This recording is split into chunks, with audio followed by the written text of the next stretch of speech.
Are you recording me right now? Never settled on a name. What are you doing?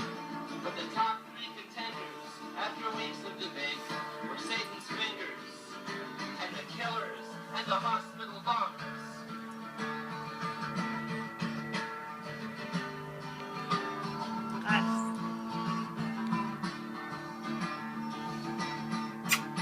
Get up!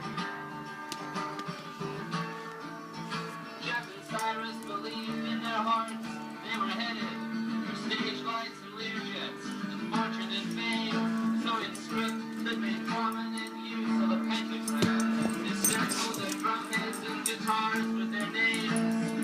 This was how Cyrus got sent to the school where they told him he'd never be famous. And this was why Jeff, in the letters he'd write to his friend, helped develop a plan to get even.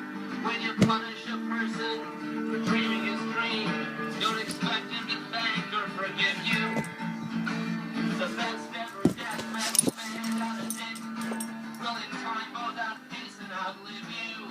Hail Satan! Hail Satan! Tonight, hail Satan! Hail, hail!